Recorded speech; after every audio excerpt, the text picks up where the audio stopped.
We provide you the platform to turn your dreams into reality. Give wings to your aspirations with KR Mangalam University. नमस्कार, बहुत स्वागत है आप सभी का न्यूज नेशन के डिजिटल प्लेटफॉर्म पर। मैं हूं आपके साथ अमृता गर्ग और आज जिस मुद्दे पर बात कर रहे हैं वो मुद्दा पूरे देश में इस वक्त चर्चा में है और सुर्खियां लगातार बटोर रहा है।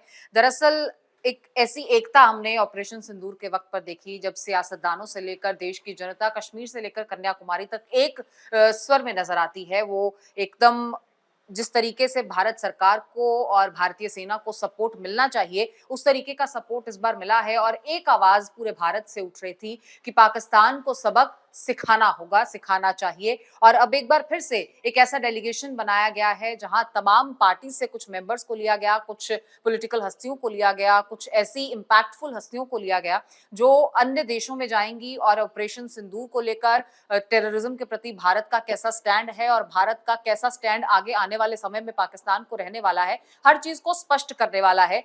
इसी डेलीगेशन में हर पार्टी के सदस्य को लिया गया है एकता दिखाने के लिए, यूनिटी दिखाने के लिए, लेकिन बावजूद इसके सियासत हो रही है।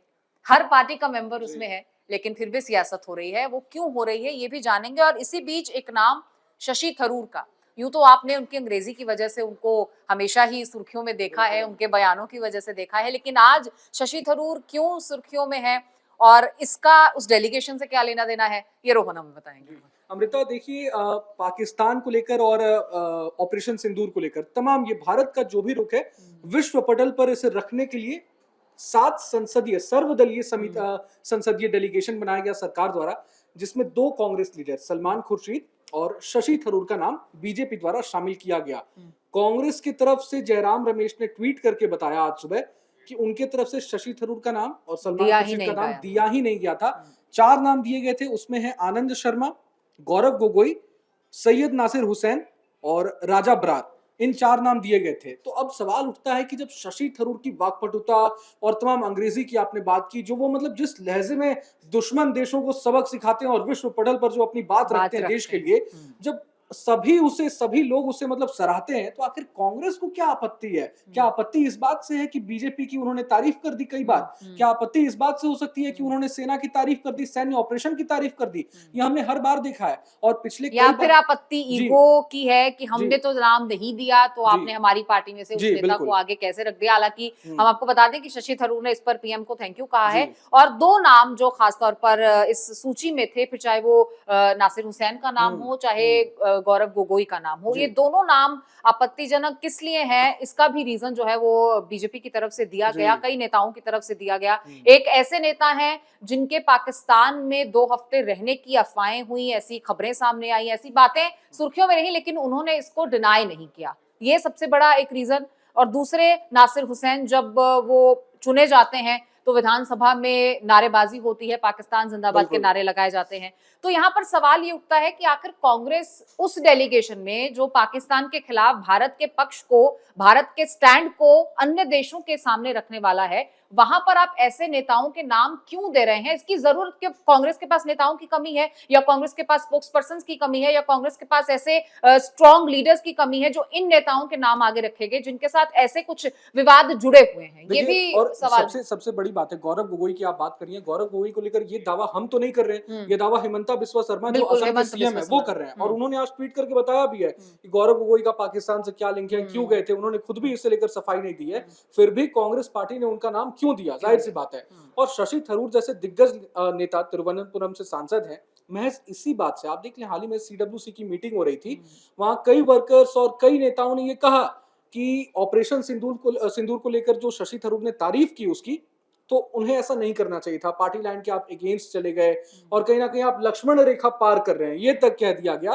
तो अब वही कहा जा रहा है ना, सोशल मीडिया पर यही चर्चा चल रही है कि क्या शशि थरूर की देशभक्ति से कांग्रेस को प्रॉब्लम है, कांग्रेस को परेशानी है, ये सबसे बड़ा सवाल उठ रहा है। लेकिन इसके अलावा अमृता, आपको बता दें कि 7 डेलीगेशन ये जा रहे हैं और शशि थरूर अमेरिका जाएंगे। सबसे मतलब सुपर पावर अमेरिका जाकर अमेरिका में वो भारत की बात करेंगे, भारत का रुख जो है आतंकवाद के खिलाफ और पाकिस्तान में कैसे ऑपरेशन सिंदूर को अंजाम दिया गया, आतंकवाद को कैसे एक कड़ी चुनौती दी गई, तो ये शशि थरूर वहां जाएंगे। इसके अलावा बीजेपी नेता पूर्व कैबिनेट मिनिस्टर रविशंकर प्रसाद भी एक डेलीगेशन के हेड वो बनाए गए हैं।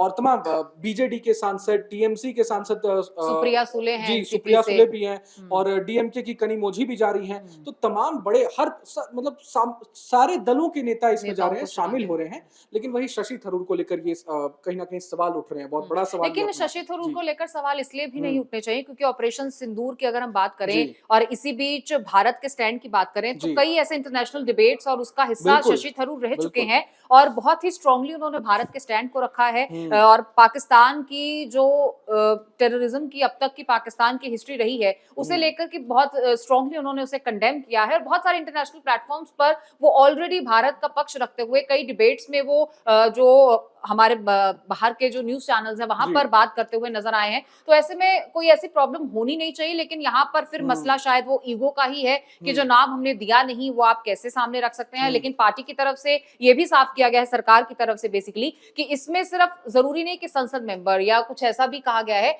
कि इसमें से हमने जो पॉलिटिकली बहुत इम्पैक्टफुल कुछ मतलब मेंबर्स जो है, मेंबर्स देखिए अब इस पर जानकारी दे देता हूँ। हम्म 7 ये टीम बनी है, कह हम्म लीजिए टीम एक तरह से कह लीजिए, उसके एक लीडर होंगे। तो शशि थरूर, रविशंकर प्रसाद ये सब तो लीड लीड करेंगे, करेंगे। लेकिन उसके अलावा कई नेताओं का भी नाम शामिल है। मैं आपको बता दूं, अनुराग ठाकुर और तमाम कई और भी नेता अलग अलग दलों से जो ग्रुप्स जाएंगे जी ग्रुप्स बेसिकली जाएंगे। उनका हिस्सा हाँ अन्य तो इस सीरीज पर में थोड़ी एक देखेंगे। जानकारी मैं लाया हूँ कि 23 मई से ये यात्रा शुरू होगी। 23 मई से नेता जाएंगे तमाम देशों में और 10 दिनों तक ये चलेगा, 23 मई से। और खास तौर पर यूएनएससी में शामिल जो देश हैं उनमें जाएंगे, यूनाइटेड नेशन सिक्योरिटी काउंसिल में जो भी देश शामिल हैं उन देशों में जाकर भारत का रुख स्पष्ट करेंगे। आपको बता देखिए, संजय झा, जेडीयू लीडर जो संजय झा हैं, उनके नेतृत्व वाले प्रतिनिधिमंडल जापान, सिंगापुर, दक्षिण कोरिया, मलेशिया और इंडोनेशिया ये जाएगी।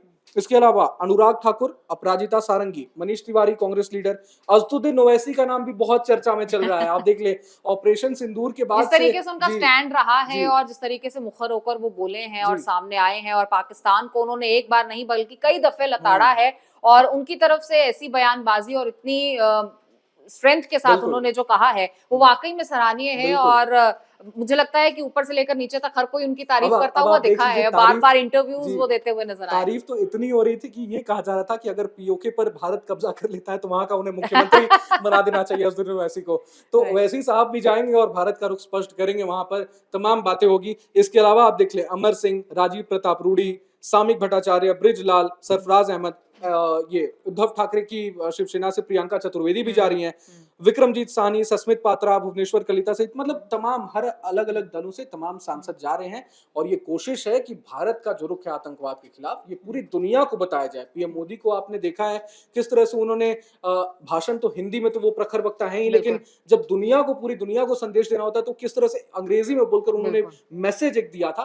तो यही एक वजह है कि अब ऑपरेशन सिंदूर को जितने मतलब अच्छे तरीके से कहीं ना कहीं इसे अंजाम तक पहुंचाया गया तो पूरी दुनिया जानेगी भारत का धाक। और ये बिल्कुल आप सही देख बात सकती है। हैं। तो जिस तरीके से ऑपरेशन सिंदूर को अंजाम तक पहुंचाया गया है उसी तरीके से ऑपरेशन सिंदूर को दुनिया के सामने रखा भी जाएगा, क्लियरली बताया जाएगा और भारत का स्टैंड क्या है ये बताया जाएगा। और कांग्रेस की तरफ से भले ही वायदा खिलाफी को लेकर तमाम आरोप जो है वो सरकार पर लगते रहे, लगते आए हैं, ये राजनीति है, ये सियासत है, ये आज भी जारी है, पहले भी जारी रही, आगे भी जारी रहेगी। लेकिन एक जो इस ऑपरेशन सिंदूर के जरिए देश ने देखा है वो देश की एकता को देखा है, उसके साक्षी हम बने हैं। कश्मीर से कन्याकुमारी तक देश का एक स्वर नजर आया है, देश का एक मत नजर आया है और यही सबसे बड़ी बात है जिसने देश को फिर से एक चश्मे से देखने के लिए तमाम देशवासियों को प्रेरित किया है। और आगे भी ये एकता या अखंडता ऐसे ही बनी रहे और इस एक देश की तरफ से एक क्लियर संदेश कैसे पाकिस्तान को पूरी दुनिया को जाना है, ये ऑपरेशन सिंदूर के जरिए भारत ने